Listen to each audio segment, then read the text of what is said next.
India ഇൻസ്റ്റിറ്റ്യൂട്ടിൽ പോയി entrance എഴുതി. കൂടെ അന്ന് നിഷ് ട്രിവാൻഡ്രത്ത് പൂജപ്പുരയിലാണ്. അന്ന് നിഷിൻ്റെ സ്റ്റാർട്ടിംഗ് ആണ്. നിഷിൽ ഈ കോഴ്സ് സ്റ്റാർട്ട് ചെയ്ത് ഞാൻ 4ാമത്തെ ബാച്ചാണ്.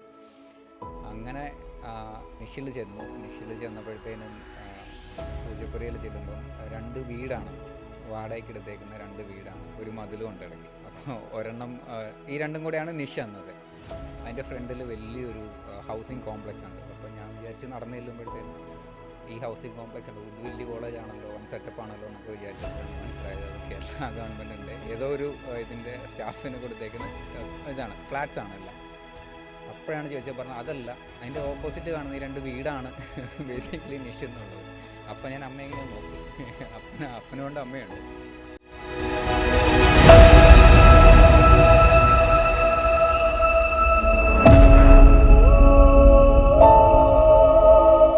അതെ, ഈ കോട്ടയംകാർക്ക് ഒരുപാട് കോഴ്സ് ഉണ്ട്.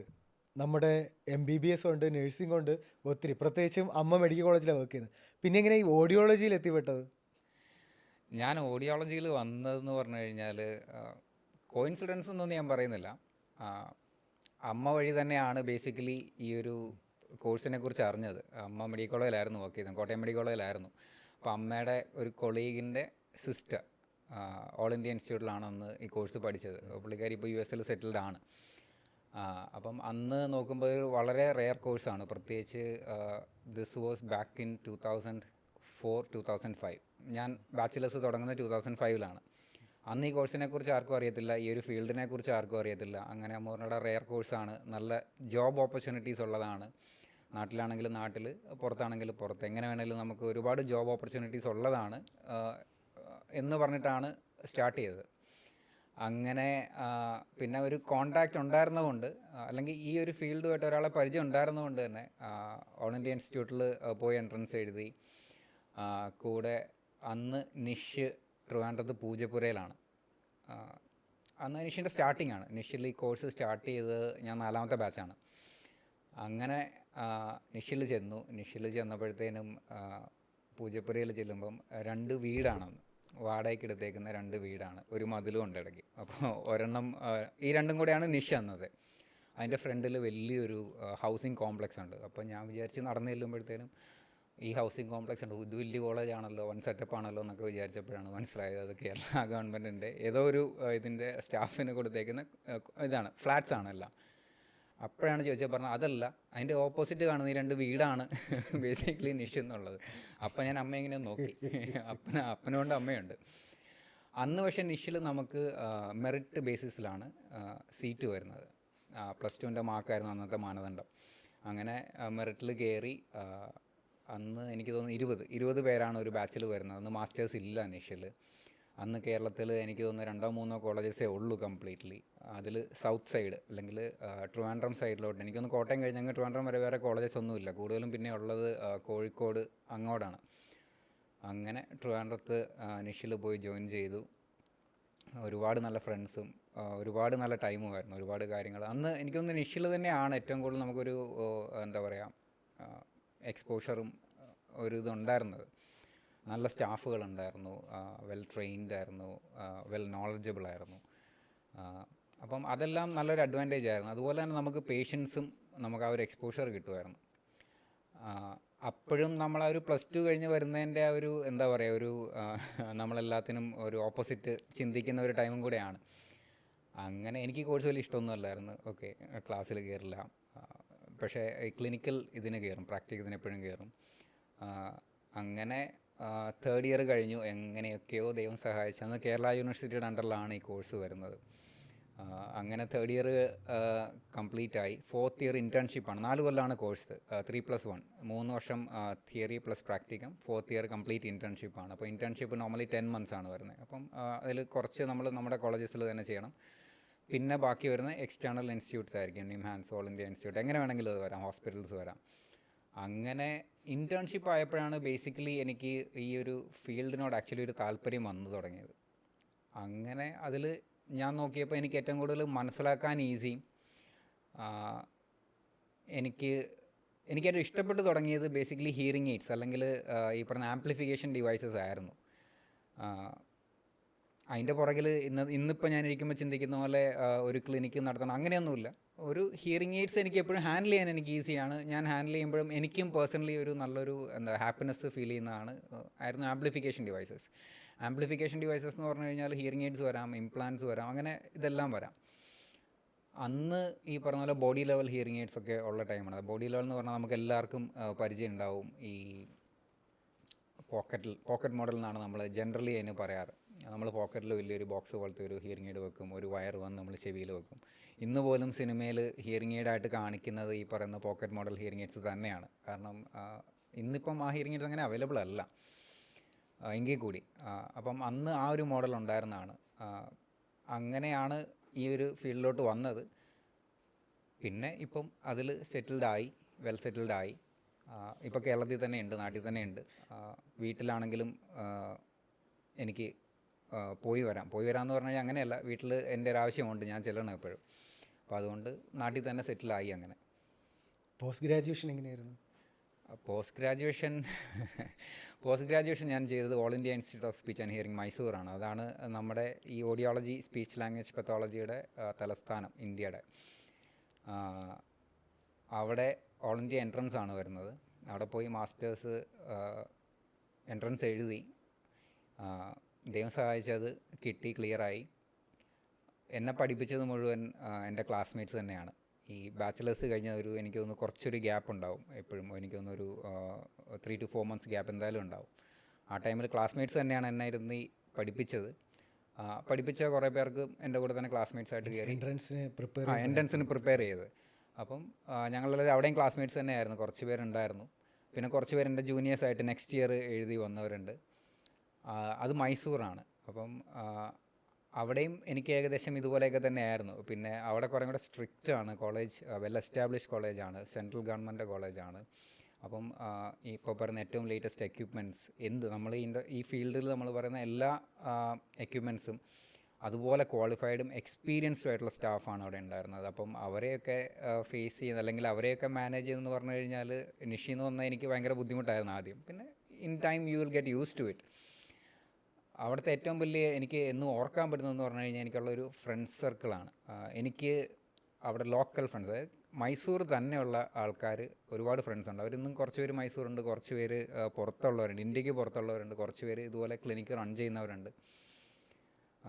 അവിടുത്തെ ഒരു ഗുണം എന്ന് പറഞ്ഞു കഴിഞ്ഞാൽ നമുക്ക് ഓൾ ഇന്ത്യയിൽ നിന്ന് എല്ലായിടത്തു നിന്നുള്ള സ്റ്റുഡൻസ് ഉണ്ടാവും. നിഷിലായിരുന്നപ്പോഴത്തേനും നമുക്ക് കേരളത്തിലെ മാത്രം സ്റ്റുഡൻസാണ് വരുന്നത്. അത് ഓൾ ഇന്ത്യ ഇൻസ്റ്റിറ്റ്യൂട്ട് ആയതുകൊണ്ട് തന്നെ ഇന്ത്യയിലെ ഓൾമോസ്റ്റ് എല്ലാ സംസ്ഥാനത്തു നിന്നുള്ള കുട്ടികളവിടെ വരും. അങ്ങനെ അത് കഴിഞ്ഞ് പാസ്സായി, ക്ലിയർ ഔട്ടായി. അവിടെ നമുക്കൊരു കൊല്ലം ബോണ്ടുണ്ട്. മാസ്റ്റേഴ്സ് 2 കൊല്ലമാണ്. മാസ്റ്റേഴ്സ് കഴിഞ്ഞാൽ 1 year ബോണ്ട് ചെയ്യണം, സെൻട്രൽ ഗവൺമെൻറ് ആയതുകൊണ്ട്. അപ്പം 1 year ബോണ്ട് ഞാനൊരു പ്രൊജക്റ്റാണ് ചെയ്തത്. പ്രൊജക്റ്റ് നോയ്സ് ഇൻഡ്യൂസ്ഡ് ഹിയറിംഗ് ലോസിലായിരുന്നു. എനിക്ക് അതും ഭയങ്കരമായിട്ട് ഇഷ്ടമുള്ള ഒരു ടോപ്പിക്കായിരുന്നു അന്ന്. റിസർച്ച് സ്റ്റഡി നോർമലി 1 year ആണ് വരുന്നത്. അപ്പം ഡേറ്റ കളക്ഷൻ ആയിട്ട് ഞാൻ ഒരുപാട് അന്നും ലിറ്ററലി പറഞ്ഞാൽ എനിക്ക് യാത്രയുണ്ട്. അതായത് ഞാൻ ഡേറ്റ കളക്ഷന് വേണ്ടിയിട്ട് മൈസൂർ നഞ്ചങ്കോടുള്ള ബക്കാടിയുടെ ഫാക്ടറിയിൽ പോയി വർക്കേഴ്സിന് ടെസ്റ്റ് ചെയ്തു. അവിടുത്തെ നോയ്സ് മെഷർ ചെയ്യണം, ടെസ്റ്റ് ചെയ്യണം. അത് നോയ്സ് എക്സ്പോസ്ഡ് ആയിട്ടുള്ള വർക്കേഴ്സിന് വേണ്ടിയിട്ടാണ് നമ്മൾ ബേസിക് അന്നത്തെ ഒരു സ്റ്റഡിയിൽ ടെസ്റ്റ് ചെയ്തത്. വെല്ലൂരുള്ള ഒരു സ്ഥാപനത്തിൽ, ഞാൻ പേര് മറന്നുപോയി, അവിടെ പോയി ഫാക്ടറി വർക്കേഴ്സിനെ അവരുടെ കേൾവി പരിശോധിക്കണം, അവിടുത്തെ നോയ്സ് മെഷർ ചെയ്യണം. ഇപ്പം ഒരുപാട് നോയ്സ് ഉണ്ടാക്കുന്ന മെഷീനറീസ് ആണെങ്കിൽ അതിന് നോയ്സ് കുറയ്ക്കാൻ വേണ്ടിയിട്ട് അവരെന്തൊക്കെയാണ് അവിടെ പ്രിക്കോഷൻസ് എടുത്തേക്കുന്നത്. ഇയർ പ്ലഗ്സ് യൂസ് ചെയ്യുന്നുണ്ടോ, ഇയർ മഫ്സ് യൂസ് ചെയ്യുന്നുണ്ടോ, അല്ലെങ്കിൽ അതിലും നിൽക്കാത്ത നോയ്സ് വരുന്നുണ്ടെങ്കിൽ ഈ മെഷീനറീസിന് എൻക്ലോഷേഴ്സ് കൊടുത്തിട്ടുണ്ടോ. അങ്ങനെ ഡേറ്റ കളക്ഷനും എനിക്ക് തോന്നുന്നു കേരളം ഇല്ലായിരുന്നു, കർണാടക, തമിഴ്നാടായിട്ടാണ് ഡേറ്റ കളക്ഷൻ കഴിഞ്ഞതെന്ന്. പിന്നെ അതുപോലെ തന്നെ മൈസൂർ കുറേ ഇൻഡസ്ട്രിയൽ ഏരിയാസ് ഉണ്ട് എപ്പോഴും. നഞ്ചങ്കോട് അടുത്ത് തന്നെയാണ്. അപ്പോൾ അവിടെ കുറേ പേപ്പർ മിൽസ് അങ്ങനെ ഒരുപാട് ഇൻഡസ്ട്രീസ് ഉള്ള ഒരു സ്ഥലം കൂടെയാണ് മൈസൂർ. അപ്പം അവിടെയെല്ലാം പോയി data collect. It was fun.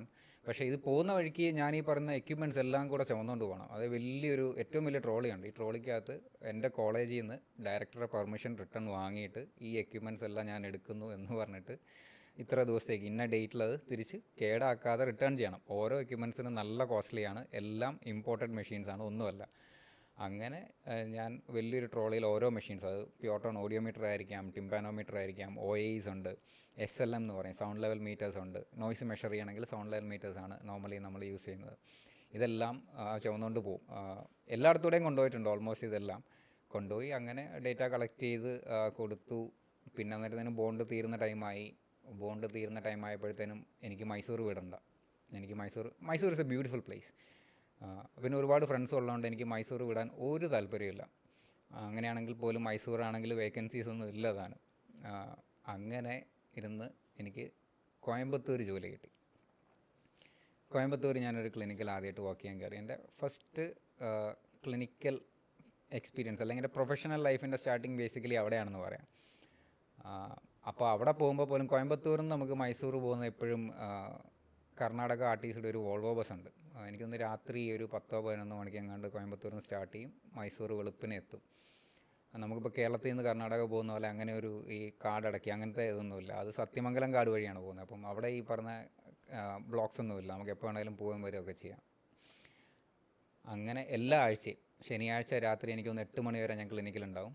അത് കഴിഞ്ഞ് നേരെ ബസ് സ്റ്റാൻഡിൽ പോയിട്ട് എല്ലാ ആഴ്ചയും, ലിറ്ററലി പറഞ്ഞാൽ എല്ലാ ആഴ്ചയും ഞാൻ അവിടെ നിന്ന് ബസ് കയറി നേരെ കോയമ്പത്തൂരിൽ നിന്ന് നേരെ മൈസൂർ വരും. അവിടെ ഫ്രണ്ട്സ് പിക്ക് ചെയ്യാൻ വരും.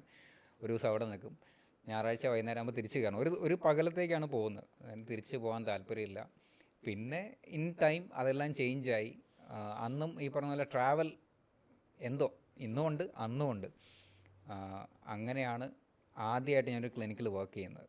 പിന്നെ ആ ക്ലിനിക്ക് വേറെ ഒരുപാട് സ്ഥലങ്ങളിൽ ഉണ്ടായിരുന്നതുകൊണ്ട് അവരുടെ മിക്ക ബ്രാഞ്ചസിൽ ഞാൻ പോകാറുമുണ്ടായിരുന്നു. അങ്ങനെയാണ് പ്രൊഫഷണൽ ലൈഫ് ഞാൻ സ്റ്റാർട്ട് ചെയ്തത്. അന്നേരവും ഇറ്റ് വാസ് ഗുഡ്. അന്നേരം നമ്മുടെ പ്രയോറിറ്റീസ് കംപ്ലീറ്റ്ലി ഡിഫറെൻ്റ് ആണ് ലൈഫിൽ. എങ്ങനെയെങ്കിലും സെറ്റിൽ ആവണം, എങ്ങനെയെങ്കിലും പുറത്ത് പോകണം. ഓരോരുത്തർക്കും ഓരോ പ്രയോറിറ്റീസ് ആയിരിക്കും. പിന്നെ എൻ്റെ കാര്യത്തിൽ അന്ന് ഇതൊന്നും ദൈവം സഹായിച്ച് നടന്നില്ല. അതുകൊണ്ട് തിരിച്ച് കേരളത്തിലോട്ട് വന്നു. പിന്നെ ദൈവത്തിന് എല്ലാത്തിനും ഒരു പദ്ധതി ഉണ്ടെന്ന് പറയുന്ന പോലെ ഇന്നിപ്പം കേരളത്തിൽ സെറ്റിൽഡ് ആണ്, ഹാപ്പി ആയിട്ടിരിക്കുന്നു. അവിടുന്ന് റീസൗണ്ടിലേക്ക് എങ്ങനെയാണ് എത്തിയത്? കോയമ്പത്തൂർ എനിക്ക് തോന്നുന്നു ഞാനൊരു 2.5-3 കൊല്ലം ഞാൻ കോയമ്പത്തൂർ ആ ക്ലിനിക്കിൽ തന്നെ വർക്ക് ചെയ്തു. വർക്ക് ചെയ്ത് കുറച്ച് കഴിയുമ്പോഴത്തേനും നമ്മൾ ലിറ്ററലി നമ്മൾ മടുക്കും. ഒരേ ജോലി, സെയിം റുട്ടീൻസ്. അപ്പോൾ എനിക്ക് തോന്നുന്നു ഇന്നെനിക്കത് കുറച്ചും കൂടെ ക്ലിയർ ആയിട്ട് പറയാൻ പറ്റും. ജോലി സ്റ്റാർട്ട് ചെയ്ത് കഴിഞ്ഞാൽ ലൈഫ് മോണോട്ടോണസ് ആണ്.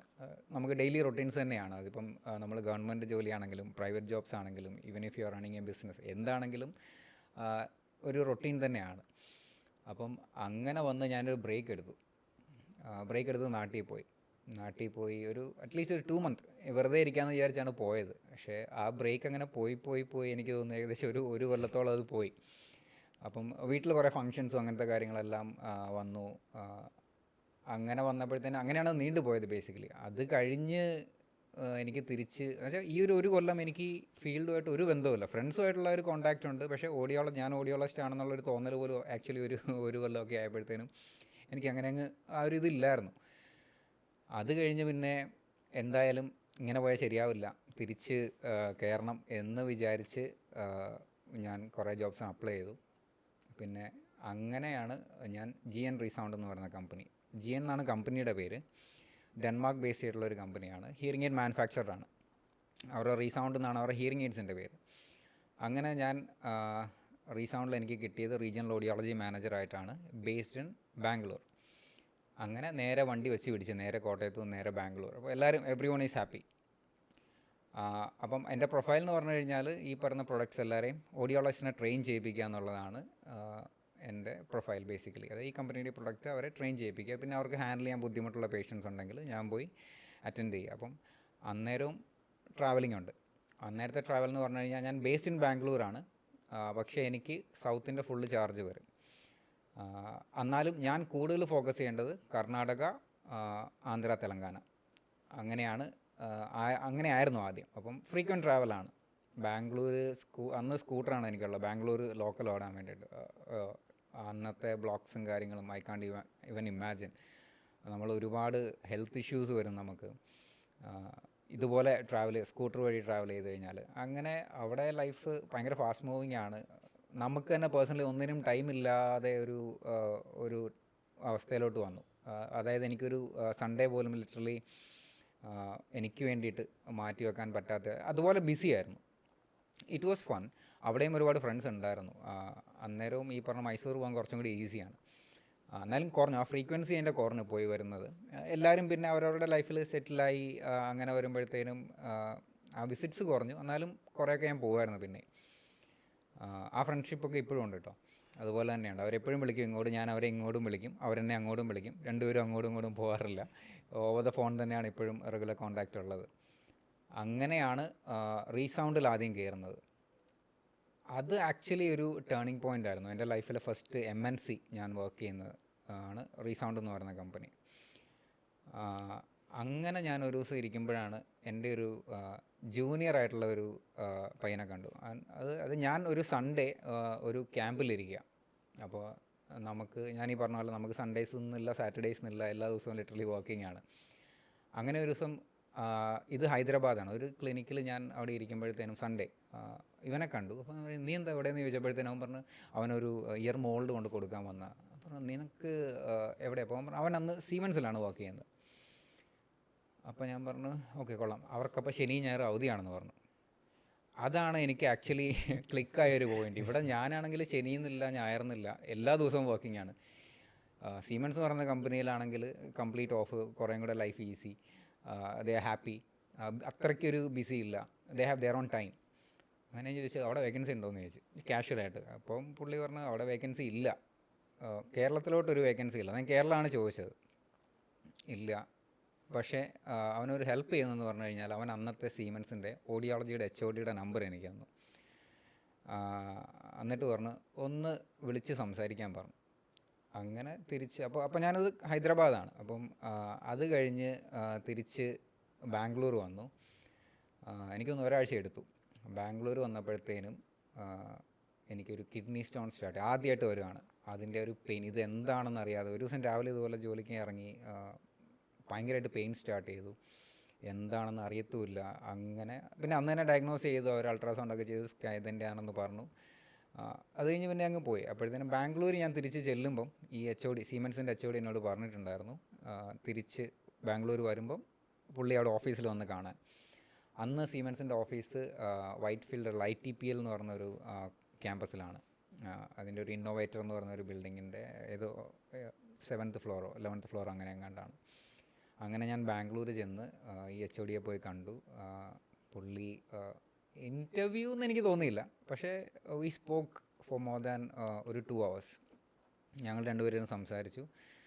അന്നേരം ഞാൻ ചോദിച്ചു ഇതുപോലെ കേരളത്തിൽ നിങ്ങൾക്ക് വേക്കൻസി ഉണ്ടോ എന്നൊക്കെ ചോദിച്ചു. അപ്പോൾ പുള്ളി പറഞ്ഞു കേരളത്തിൽ, പുള്ളി അതിന് ഉത്തരം പറഞ്ഞില്ല. ബേസിക്കലി ഉണ്ടെന്നും പറഞ്ഞില്ല, ഇല്ലെന്നും പറഞ്ഞില്ല.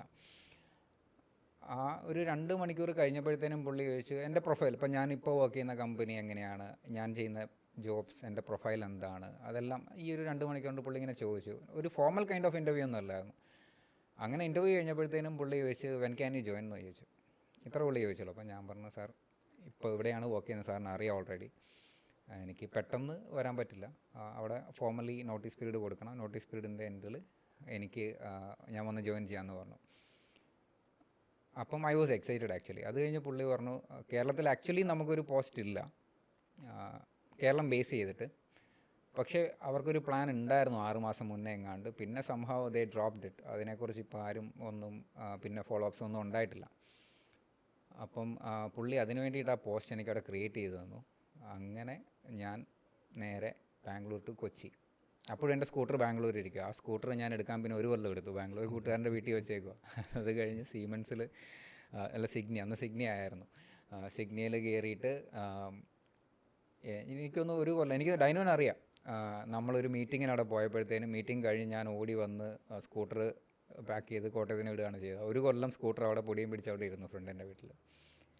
അങ്ങനെയാണ് സീമെൻസിലോട്ടുള്ള ഒരു എൻട്രി, സിഗ്നിയിലോട്ടുള്ള ഒരു എൻട്രി വരുന്നത്. ഡൈനോന് ഓർമ്മയുണ്ടോ നമ്മൾ കണ്ടതൊക്കെ? ഫസ്റ്റ് ഐ തിങ്ക് ചെന്നൈയിൽ വെച്ചാന്ന് തോന്നുന്നു. ചെന്നൈയിൽ വെച്ച് എനിക്ക് നല്ല ഓർമ്മയുണ്ട്. അതായത് ഞാൻ ബാംഗ്ലൂരിൽ നിന്ന് എൻ്റെ ഇൻഡക്ഷൻ കഴിഞ്ഞു. ബാംഗ്ലൂർ ആയിരുന്നുകൊണ്ട് ഇൻഡക്ഷൻ വാസ് ഫാസ്റ്റ്. എനിക്ക് തോന്നുന്നു ഒരു 1 വീക്കോളം ഉണ്ടായിരുന്നു സിഗ്നിയിൽ. ഇൻഡക്ഷൻ കഴിഞ്ഞ് എന്നോട് പറഞ്ഞു ബേസ് കൊച്ചിയാണ്, അവിടെ ചെന്ന് കഴിഞ്ഞാൽ അവിടുത്തെ നമുക്ക് ഇന്ന ആൾക്കാർ അവിടെ ഉണ്ട്. അപ്പം കംപ്ലീറ്റ് ആ ഒരു എന്താ പറയുക നമ്മുടെ ഹയറാർക്കീസും ഇതെല്ലാം അവർ പറയുമല്ലോ. അങ്ങനത്തെ ഓക്കെ പറഞ്ഞു. ഞാൻ നേരെ എല്ലാം പാക്ക് ചെയ്ത് നേരെ തിരിച്ച് കോട്ടയത്ത് വന്ന് ഇന്ന ആളെ വിളിക്കണം എന്ന് എന്നോട് പറഞ്ഞിട്ടുണ്ടായിരുന്നു. പുള്ളിയെ വിളിച്ചപ്പോൾ പുള്ളി ചെന്നൈ ബേസ്ഡ് ആണ്, പുള്ളി സെയിൽസ് ടീമാണ്. അപ്പം ഞാൻ നാട്ടിൽ വന്നിട്ട് പുള്ളിയെ വിളിച്ചപ്പോൾ പുള്ളി പറഞ്ഞു പുള്ളി ചെന്നൈയിലില്ല, ഹീസ് ഇൻ ബാംഗ്ലൂർ. പുള്ളി 2 ദിവസം കഴിയുമ്പോൾ ചെന്നൈയിൽ വരും, അപ്പോൾ 2 ദിവസം കഴിഞ്ഞിട്ട് ചെന്നൈയിൽ വന്ന് കാണാനാണെന്ന് പറഞ്ഞത്. അത് കഴിഞ്ഞ് ഞാൻ ചെന്നൈയിൽ വന്നു. നമ്മുടെ ചെന്നൈയിലെ സിഗ്നിയുടെ ഓഫീസിൽ വന്നപ്പോഴാണ് ഞാൻ ആദ്യമായിട്ട് ഡൈനോനെ കാണുന്നത്. അന്ന് ഇതുപോലെ തടിയൊന്നുമില്ല, അന്ന് നല്ല മെലിഞ്ഞിട്ടൊക്കെയാണ് ഇരുന്നത്. ഓക്കെ. പിന്നെ അവിടെ നിന്ന് എനിക്ക് തോന്നുന്നു ഒരുമിച്ചാണ് തിരിച്ച് കേരളത്തിലേക്ക് പോകുന്നത്. അന്ന് എനിക്ക് തോന്നുന്നു ഡൈനു ചെന്നൈ ബേസ്ഡ് ആണ്. ഡൈനു വർക്ക് ചെയ്യുന്ന കേരളത്തിലാണെങ്കിലും ബേസ്ഡ് ചെന്നൈയാണ്. ഞാൻ വർക്ക് ചെയ്യുന്നത് കേരളം തമിഴ്നാടാണെങ്കിലും എൻ്റെ ബേസ് കൊച്ചിയായിരുന്നു അല്ലേ. അതെനിക്ക് ഓർമ്മയുണ്ട്. പിന്നെ അത് കഴിഞ്ഞ് പിന്നെ ഇങ്ങോട്ട് it was fun, it was എന്താ പറയുക, ഒരുപാട് ലേണിംഗ്, ഒരുപാട് നോളജ് നമ്മൾ ഗെയിൻ ചെയ്തിട്ടുണ്ട് ഒരുമിച്ച്. ഒരുപാട് ട്രാവൽ ചെയ്തിട്ടുണ്ട്, ഒരുപാട് എന്ന് പറഞ്ഞാൽ ഒരുപാട്. കേരളം തമിഴ്നാട് ലിറ്ററലി പറഞ്ഞാൽ നമ്മൾ അരിച്ച് പറയുന്നുണ്ട്, അതുപോലെ ആ ലെവലിൽ നമ്മൾ ട്രാവൽ ചെയ്തിട്ടുണ്ട്. അങ്ങനെയായിരുന്നു. എനിക്കൊന്ന് ഞാൻ ഡൈനോനെ ആദ്യമായിട്ട് കാണുന്നത് ചെന്നൈ ഓഫീസിൽ വെച്ച് തന്നെയാണ്, സിഗ്നിയുടെ. അങ്ങനെ ഡൈനോന് അത് ഓർമ്മയുണ്ട് ആക്ച്വലി. എനിക്ക് ചെന്നൈയിൽ നിന്ന് അത് കഴിഞ്ഞിട്ട് കേരളത്തിൽ നിന്ന് നമ്മൾ ഫസ്റ്റ് പോയത് കോഴിക്കോട് നിന്നാണ് തോന്നുന്നത്, എൻ്റെ ഓർമ്മ ശരി. കോഴിക്കോടല്ല, നമ്മൾ ഫസ്റ്റ് പോയത് എനിക്ക് ഓർമ്മയുണ്ട്. നമ്മൾ അങ്ങാടിപ്പുറം സ്റ്റേഷനിലാണ് ഇറങ്ങിയത് ചെന്നൈയിൽ നിന്ന് പോന്നിട്ട്. ഓക്കെ. അങ്ങാടിപ്പുറം സ്റ്റേഷനിൽ ഇറങ്ങിയിട്ട് പെരിന്തൽമണ്ണയ്ക്കാണ് നമ്മൾ ആക്ച്വലി ആദ്യം പോയത്, എനിക്ക് ഓർമ്മയുണ്ട്. സ്റ്റേ ചെയ്തത് കോഴിക്കോട്. സ്റ്റേ ചെയ്തത് കോഴിക്കോടായിരിക്കും. രാവിലെ വന്നിറങ്ങി ഇവരെയൊക്കെ കാണുന്നത് എനിക്ക് നല്ല ഓർമ്മയുണ്ട്. ഇത് ഒരുപാട് കൊല്ലം മുന്നേ, എനിക്ക് തോന്നുന്നു ഒരു 8-9 കൊല്ലമായിട്ടുണ്ട്. അങ്ങനെ പിന്നെ അവിടെ നിന്ന് അങ്ങോട്ട് നല്ല ടൈമായിരുന്നു. എനിക്ക് ഓർമ്മ വരുന്നത് അന്ന് ബീച്ചിൽ പോയതൊക്കെ ഇപ്പോഴും ഫോട്ടോസ് ഉണ്ട് കയ്യിൽ. ഒരുപാട് ഫോട്ടോസ് ഇതുപോലെ റിമൈൻഡർ ആയിട്ട് കാണിക്കും ഫോണിൽ എപ്പോഴും. കാലിക്കറ്റ് ബീച്ചിൽ പോയതാണ്. പിന്നെ ഓർക്കുന്നത് നമ്മൾ ഒരു ക്ലിനിക്ക്, അന്ന് ഓട്ടോ ആയിരുന്നല്ലോ, ഈ ക്ലിനിക്കിൽ നിന്ന് അപ്പുറത്തെ ക്ലിനിക്കിലേക്ക്, അപ്പോഴേക്ക് പറയുന്നത് ഇങ്ങനെ ഓടണ്ട, സ്ലോ നമുക്ക് മെല്ലെ പോവാം, സമാധാനത്തിൽ കാണാം, അങ്ങനെ പറയുന്നത് അന്ന് ഓർമ്മയുള്ളത്. അത് ഞാൻ പറയില്ല, ഇപ്പം നമ്മൾ എക്സ്പ്ലോർ ചെയ്യുന്ന ഫുഡ്, ഡൈനു എപ്പോഴും പറയുന്നൊരു കാര്യമാണ്, 2 പേരും ഫുഡ് ഓർഡർ ചെയ്യും. എന്നിട്ട് ഡൈനു തടി വെക്കാനുള്ള റീസൺ പറയുന്നതാണ്, ന്യായീകരിക്കുന്നതാണ്. 2 പേരും, ഞാനും ഡൈനും ഫുഡ് ഓർഡർ ചെയ്യും. ഫുഡ് ഓർഡർ ചെയ്തതിന് ശേഷം ഞാൻ പകുതിയേ കഴിക്കുള്ളൂ. അതിപ്പോഴൊന്നും കണ്ടാൽ അറിയാൻ പറ്റുമായിരിക്കും. അല്ല, പകുതിയല്ല, ഈ കാലിക്കറ്റിലെ ഫോട്ടോയിൽ 2 പേരും ഏകദേശം ഒരേ സൈസേ ഉള്ളൂ. അത് കഴിഞ്ഞ് എനിക്ക് അറിഞ്ഞുകൂടാത്ത എല്ലാ സംഭവങ്ങളുടെ പേരും അറിയാം. പോയിരുന്ന് ഓർഡർ ചെയ്യും. ഇങ്ങ് വരുമ്പോഴേക്കും ഫുൾ കോഴി, ഫുൾ പോത്തിൻ്റെ കാല്, ഓരോന്നായിട്ട്. എന്നിട്ട് ഇതുപോലെ കഴിക്കും. അല്ല ബ്രോ തടിക്കട്ടെ, കഴിച്ചോ എന്ന് പറയും. അങ്ങനെ കഴിച്ചിട്ടാണ് ഞാൻ ലാസ്റ്റ് 90 kg വരെ ആയി. അങ്ങനെയും അതിനെ ന്യായീകരിക്കാം. പിന്നെ അവിടെ നിന്ന് ഇങ്ങോട്ട് ലൈഫ് ഈസി എന്ന് ഞാൻ പറയുന്നില്ല, പക്ഷേ ലൈഫ് വാസ് റിയലി ഗുഡ്. അത് ആ ടീം ഒരു ഇതായിരുന്നുകൊണ്ടാണ്. ടീം എസ്പെഷ്യലി ഓർഗനൈസേഷൻ്റെയും ആ ടൈമിലെ കൾച്ചറും ആ ഒരു ഹൈറാർക്കിയും ടീമും എല്ലാം ഭയങ്കര നല്ലതായിരുന്നു. നമുക്ക് കമ്പനി നേടിയ സപ്പോർട്ടും ഭയങ്കര നല്ലതായിരുന്നു. ഈവൻ അവർ നമ്മുടെ മാനേജ്മെൻറ്റ് പാർട്ടിൽ നിന്നാണെങ്കിലും എല്ലാവരും ഭയങ്കര സപ്പോർട്ടീവ്, എന്ത് കാര്യത്തിനും ഗൈഡൻസ് നമുക്ക് തരുന്നത്. It was really good. ഞാൻ GNL അങ്ങനെ അധികം നാൾ നിന്നിട്ടില്ല, ബിക്കോസ് അവിടെ ഇതിൻ്റെ നേരെ തിരിച്ചായിരുന്നു എന്ന് വേണമെങ്കിൽ പറയാം, എൻ്റെ പേഴ്സണൽ ഒപ്പീനിയനാണ്. പക്ഷേ ഇവിടെ വന്നപ്പോഴാണ് എനിക്ക് കുറേ കൂടി എല്ലാം പ്ലസൻറ്റ്. അന്നേരം എനിക്ക് വേറെ കമ്പനീസ് ഓഫർ വന്നിട്ടുണ്ട്. അന്നേരം ഞാൻ ആക്ച്വലി അവരുടെ അടുത്ത് പറഞ്ഞിട്ടുണ്ട്, no I am comfortable here. ഇത് പാക്കേജിൻ്റെ അല്ല, പക്ഷേ ഐ എം കംഫർട്ടബിൾ ഹിയർ എന്ന് പറഞ്ഞിട്ടാണ് ഞാൻ ആ ഓപ്പർച്യൂണിറ്റീസ് എല്ലാം ആക്ച്വലി വേണ്ടാന്ന് വെച്ചത്. പണ്ട് ഇതിന് മുന്നേ ഞാൻ പറഞ്ഞില്ലേ, ഞാൻ ആ ഒരു ബ്രേക്ക് എടുത്തെന്ന് പറഞ്ഞില്ലേ, അതിന് മുന്നേ എനിക്ക് എങ്ങനെയും പുറത്ത് പോകണം. പുറത്തെന്ന് വെച്ചാൽ ഇന്ത്യക്ക് പുറത്ത് എവിടെയെങ്കിലും വർക്ക് ചെയ്യാൻ പോകണം. അന്ന് കൂടുതൽ ഓപ്പർച്യൂണിറ്റീസ് ഉള്ളത് ഗൾഫാണ്. പാക്കേജും നല്ലതാണ്, പേയ്മെൻറ്റ്സും നല്ലതാണ്. അങ്ങനെ ആ ടൈമിൽ ഞാൻ ഒരുപാട് നോക്കി. അപ്പോഴും ഞാൻ വിചാരിച്ചു ഇപ്പോൾ കിട്ടും. അത് കഴിഞ്ഞ് ഓസ്ട്രേലിയക്ക് ഈ വേക്കൻസീസിന് അപ്ലൈ ചെയ്തു, ന്യൂസിലാൻഡ് വേക്കൻസീസിന് അപ്ലൈ ചെയ്തു. അപ്പോഴും എൻ്റെ കൂടെ അപ്ലൈ ചെയ്യുന്ന എല്ലാവർക്കും കിട്ടും, എനിക്ക് മാത്രം കിട്ടില്ല. നോ, ടു ബി ഫ്രാങ്ക് ഞാൻ പറയാം, എനിക്ക് ദുബായിലൊരു ഹോസ്പിറ്റലുണ്ട്, അവിടെ 3 വേക്കൻസിയാണ് ഉണ്ടായിരുന്നത്. 3 പേരെ സെലക്ട് ചെയ്തു. അതിൽ ഒരാൾ ഞാനാണ്, ബാക്കി 2 പേരെ എനിക്കിപ്പോഴും അറിയാം. ഞങ്ങൾ we are in contact still. ഇവർക്ക് 2 പേർക്കും വിസ വന്നു. അവരിപ്പോഴും ഗൾഫിൽ തന്നെയാണ് വർക്ക് ചെയ്യുന്നത്. എനിക്കൊന്ന് ഇതൊരു 12 കൊല്ലം മുന്നത്തെ കാര്യമാണ്. അപ്പോഴും ഞാൻ വിചാരിച്ച് എനിക്ക് മാത്രം എന്താ ഇതൊന്നും കിട്ടാത്തത്, എൻ്റെ കൂടെ പോകുന്ന എല്ലാവർക്കും കിട്ടുന്നതുകൊണ്ട് they are leaving very fast. അങ്ങനെ എൻ്റെ സർട്ടിഫിക്കറ്റ്, എൻ്റെ ഒറിജിനൽ സർട്ടിഫിക്കറ്റ് ഒരു പരിചയമില്ലാത്ത അവർക്ക് ഞാൻ ഇവിടെ നിന്ന് ഷിപ്പ് ചെയ്ത് കൊടുത്തു, കൊറിയർ ചെയ്തിട്ട്. ആ സർട്ടിഫിക്കറ്റ് ഓൾമോസ്റ്റ് 2 years അവരുടെ കയ്യിലിരുന്നു, എൻ്റെ ഒറിജിനൽ സർട്ടിഫിക്കറ്റ്. പിന്നെ എന്തോ ദൈവം സഹായിച്ച് അവർ തിരിച്ചയച്ച് തന്നു ചോദിച്ചപ്പം. അവരിന്ന് ഗൾഫിലുണ്ട്, ഞാനിപ്പോൾ നാട്ടിലുണ്ട്. അവർ ഗൾഫിൽ തന്നെയാണുള്ളത്, ഞാനിപ്പോൾ നാട്ടിലുണ്ട്. അങ്ങനെ ആ ഒരു ഗ്യാപ്പിൽ നമ്മൾ എങ്ങനെയും സെറ്റിൽ ആവണം എന്ന് പറഞ്ഞിട്ടുള്ള ഒരു തത്രപ്പാടിലായിരുന്നു. സീമെൻസിൽ കയറി സിഗ്നിയിൽ കയറി കഴിഞ്ഞപ്പോഴത്തേനും ഈ പറഞ്ഞ ഞാൻ അന്ന് നമ്മൾ അന്വേഷിച്ച് നടന്ന ഓപ്പർച്യൂണിറ്റീസ് എല്ലാം ഇപ്പം അന്വേഷിക്കാതായപ്പോൾ തിരിച്ചിങ്ങോട്ട് വന്നു തുടങ്ങി. അങ്ങനെ എനിക്ക് ഞാനിതുവരെ ആരോടും പറഞ്ഞിട്ടില്ല, ആക്ച്വലി എനിക്ക് ഓസ്ട്രേലിയയിൽ നല്ല ഓഫർ കിട്ടിയതാണ്. IELTS എല്ലാം ക്ലിയർ ചെയ്ത് എല്ലാ പേപ്പേഴ്സും ക്ലിയർ ആയിരുന്നു. ലാസ്റ്റ് ഒരു പേപ്പർ വന്നപ്പോഴത്തേനും ഞാൻ തന്നെ വേണ്ട, ഇനിയിപ്പോൾ നാട്ടിൽ മതി. അന്നേരം ഞാൻ ഈ സിഗ്നിയിൽ നിൽക്കുന്ന ടൈമാണ്. നാട്ടിൽ മതി, അപ്പനും അമ്മയും വീട്ടിൽ തന്നെ ഉണ്ട്. അനിയൻ അന്നേരത്തേന് പുറത്തേക്ക് പോയി, വീട്ടിൽ വേറെ ആരുമില്ല. അങ്ങനെ I chose to stay in Kerala. അങ്ങനെ ഓസ്ട്രേലിയ എന്നല്ലെങ്കിൽ പുറത്തു പോകാനുള്ള കംപ്ലീറ്റ് ആ ഒരു സ്വപ്നം കംപ്ലീറ്റ്ലി അങ്ങ് നിർത്തി. അങ്ങനെ ഇപ്പം ഹാപ്പിലി നാട്ടിൽ തന്നെ ആയി. ഇപ്പോൾ സിഗ്നിയിലായിരുന്നപ്പോൾ ഒത്തിരി ട്രാവൽ ചെയ്തിട്ടുണ്ടായിരുന്നില്ലേ? ഒരുപാട് ട്രാവൽ ചെയ്യുന്നു. അതിൽ മറക്കാൻ പറ്റാത്ത എന്തെങ്കിലും കാര്യങ്ങളുണ്ടോ?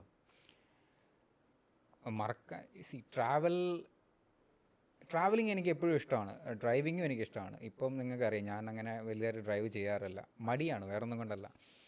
ട്രാവൽ ചെയ്യുമ്പോൾ തന്നെ 2 രീതിയിൽ ഞാൻ എപ്പോഴും പറയും, എല്ലായിടത്തും പറയും. അതായത് ലെഷറിന് വേണ്ടിയിട്ട് ട്രാവൽ ചെയ്യുന്ന എല്ലാവർക്കും ഇഷ്ടമായിരിക്കും. അങ്ങനെ ട്രാവലിംഗ് ഇഷ്ടമുള്ളവർ ഒരു ട്രാവലിംഗ് ജോബ് സെലക്ട് ചെയ്ത് കഴിഞ്ഞാൽ എപ്പോഴും ഹാപ്പി ആകണം, അല്ല സക്സസ്ഫുൾ ആകണമെന്ന് നിർബന്ധമില്ല.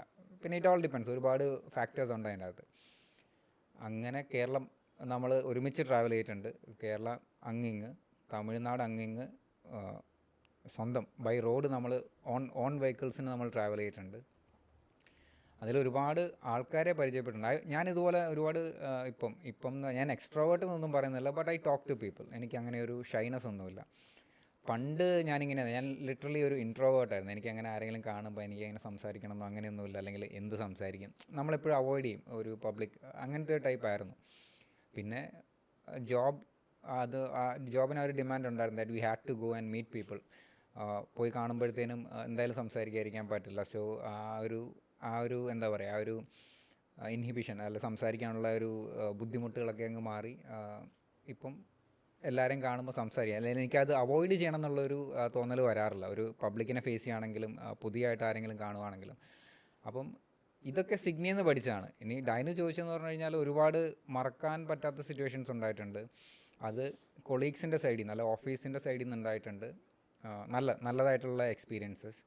അതുപോലെ നമ്മൾ ഫീൽഡിൽ വർക്ക് ചെയ്യുമ്പം നമ്മൾ ഒരുപാട് ഡീലേഴ്സിനെ പോയി മീറ്റ് ചെയ്യല്ലേ, അല്ലെങ്കിൽ ഒരുപാട് ക്ലിനിക്സിൽ നമ്മൾ പോകും.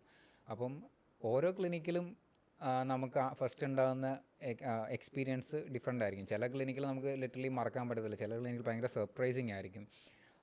V meet celebrities. അല്ലെങ്കിൽ ചിലപ്പം ആദ്യമായിട്ട് സൗണ്ട് കേൾക്കുന്നത്, ഒരാൾ ജീവിതത്തിൽ ആദ്യമായിട്ട് മക്കളുടെ സൗണ്ട് കേൾക്കുന്നത്, അല്ലെങ്കിൽ സൗണ്ടായിട്ട് കേൾക്കുമ്പം അവരുടെ ആ മുഖത്തുണ്ടാകുന്ന ഒരു എക്സ്പ്രഷൻ കാണുമ്പോൾ നമുക്കുണ്ടാകുന്ന ഒരു ഹാപ്പിനെസ് നല്ല അതിന് പറയേണ്ടത്. അതൊക്കെ കാണുമ്പം ഇറ്റ് ഈസ് റിയലി ഗുഡ്. ഇപ്പം ഞാൻ എടുത്തു പറയുന്നില്ല, എന്നാലും ഒരുപാട് എക്സ്പീരിയൻസസ് ഉണ്ട് നമുക്ക് മറക്കാൻ പറ്റാത്തത്. അതുപോലെ തന്നെ same it goes both ways. നെഗറ്റീവായിട്ടുള്ള എക്സ്പീരിയൻസസും ഉണ്ടായിട്ടുണ്ട്. അത് പക്ഷേ വളരെ കുറവാണ്. സിഗ്നിയിലൊക്കെ ആയിരുന്നപ്പം എനിക്ക് ലിറ്ററലി വളരെ കുറവാണത്. അങ്ങനെ എടുത്തു പറയാൻ തക്ക എക്സ്പീരിയൻസ് അങ്ങനെ ഒരു നെഗറ്റീവ് ഇത് ഉണ്ടായിട്ടില്ല.